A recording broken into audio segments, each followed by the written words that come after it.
You're watching First Business Morning News with Tom Hudson, Angela Miles, and John and Pete Najarian with a trade of the day.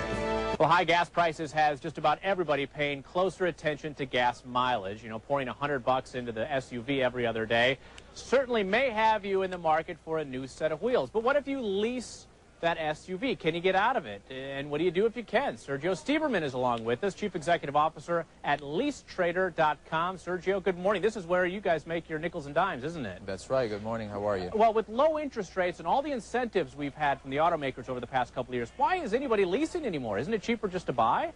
Well, remember that leasing, you get so much more for your money.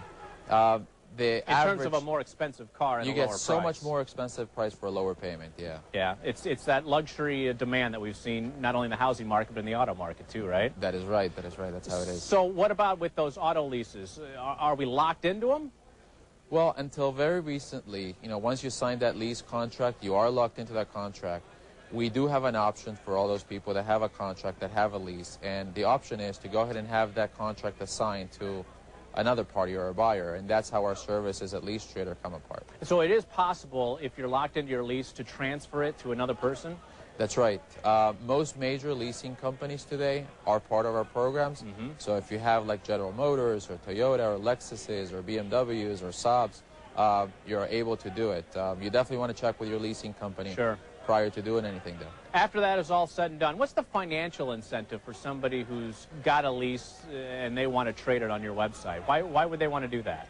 Well, if they're looking to get out of that lease, they're looking to get out of that contract, they're looking at a couple of different options. Option number one would be to come to a dealer, and it will cost them a few $1,000s, you know, to say the least. Right. Option number two is try to go ahead and sell it on their own and pay the leasing company. I guess there's one more option, which is an involuntary repossession, which you just let them take the car away. That's right, which hurts your credit. Sure.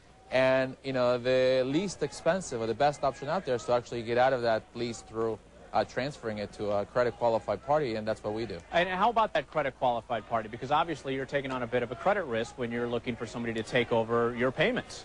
Well, it's not the payments that they're taking over only. Remember that the contract gets transferred and you're completely out of the loop once the transaction is completed.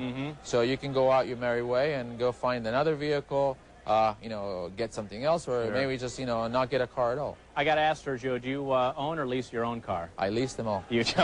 Sure. Certainly. That's where your bread and butter's made. You make money on the listing fees, right? That's right, yeah. Okay. We got to run and leave it at that. Thank you, Sergio. We appreciate it. Thank you very much. Sergio Stieberman is the Chief Executive Officer at LeaseTrader.com.